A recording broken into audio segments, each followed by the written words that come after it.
Hey, it's Nootsie, and this is part 2 of why I quit Christianity to follow after Christ and why I've dumped religion as a whole to follow after love. But I will warn you, we are going to tip over some sacred cows today.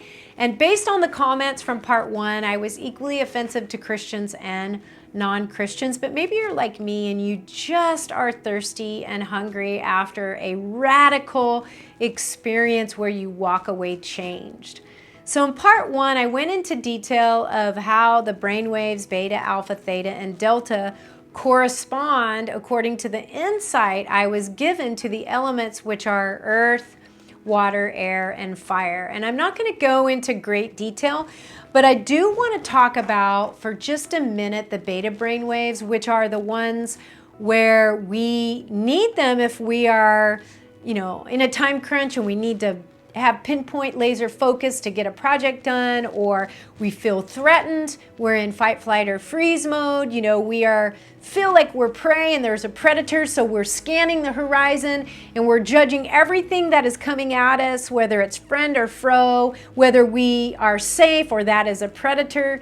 But the problem is when we stay in that, not only do we dumb down our intelligence, but we have this adrenaline flowing through our system because we might need to get the heck out of Dodge.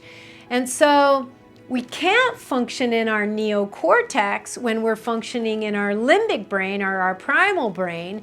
And our neocortex is the part of the brain where we can analyze difficult or complex concepts or ideas. They actually call it the higher functioning brain.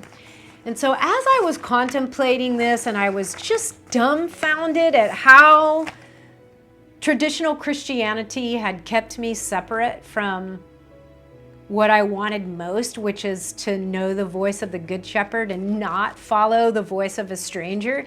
And it seemed like the sin consciousness Christianity played along with my already propensity to be in fight, flight, or freeze from all the trauma that I had experienced in my life. I was a broken sinner saved by grace. And, I saw sin and the devil behind everything that happened to me. When in reality, the sin consciousness and the fear that I was experiencing kept me judging everything that came near me. And I wanted so desperately to be in love, but you can't have bitter and sweet water flowing out of the same fountain. And so I was just talking to God about it and meditating on the concept and just really wanting further explanation. And I kept seeing this picture that I'm going to put up here of a brain that looked like a tree. I could see the brain and the two sides of the brain, and then I could see the trunk, and then I could see the roots like that were going down into the spinal cord. And I was asking God, what are you trying to show me? And I felt very drawn to read the story in Genesis and Revelation where they talk about the Garden of Eden and the two trees, the tree of good and evil and the tree of life. And so I was studying that, and then I was also just Googling it and looking, and I couldn't believe that this was a story that has been around since we could tell stories. So this is where we kind of kick over the sacred cow. This just isn't something that is only for the Jewish people and only for Christians. This is something that Hinduism teaches and the Islamic tradition teaches and ancient traditions teach. This is something that has been taught as long as we have been studying, actually.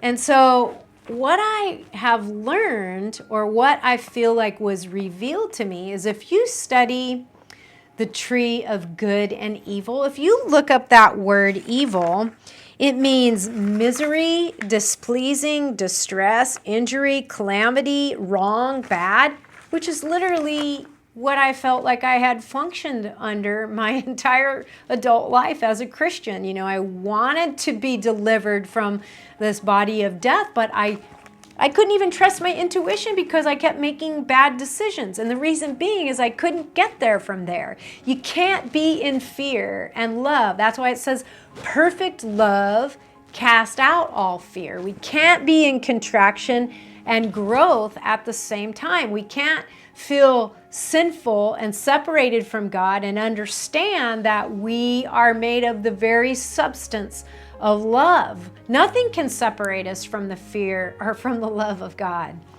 And so then if you look at the other tree, which is the tree of life, if you study that out, it means revival, renewing, reviving of springtime, sustenance, maintenance, the sustenance of the light of the living God.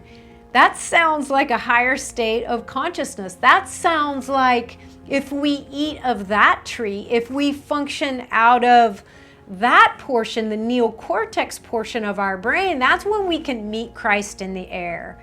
That's when we can be baptized with fire. I mean, it all came home to roost to me why they say that that same spirit that raised Christ from the dead dwells in us, and it is resurrecting or quickening our mortal bodies.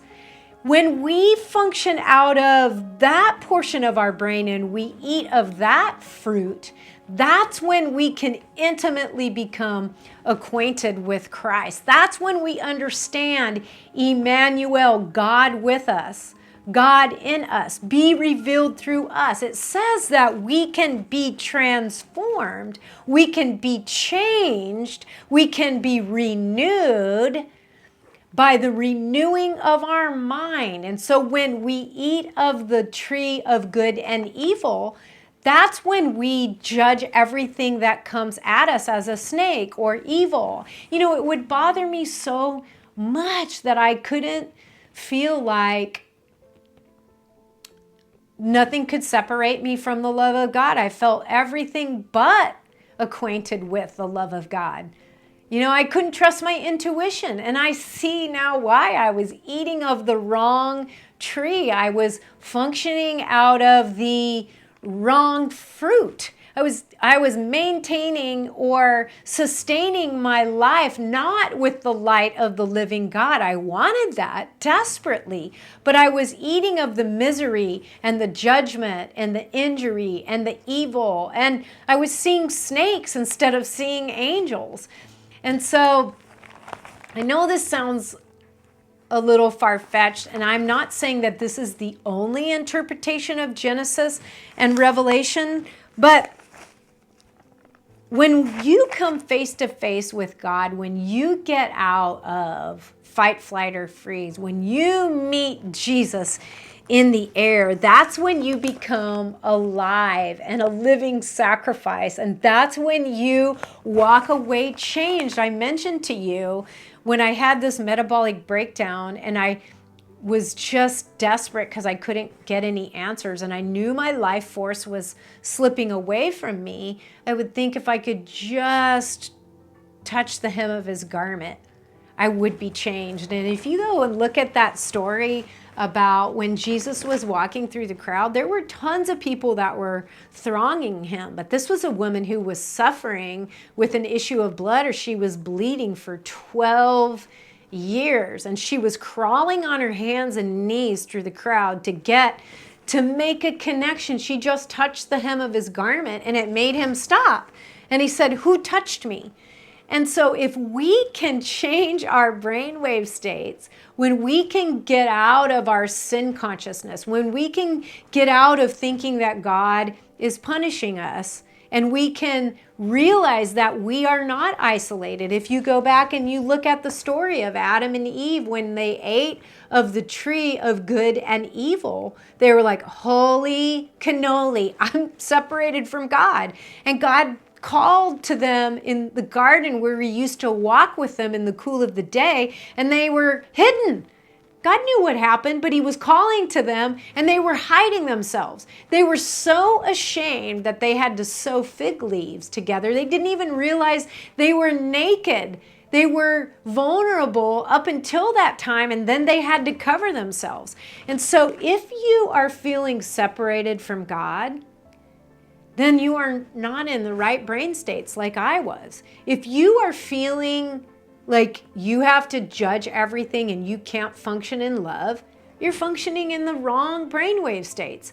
And as much as I wanted to see people with love, I could not get there from there. You cannot be a fountain that has bitter and sweet water. And I would end up feeling worse about myself when I was judging people.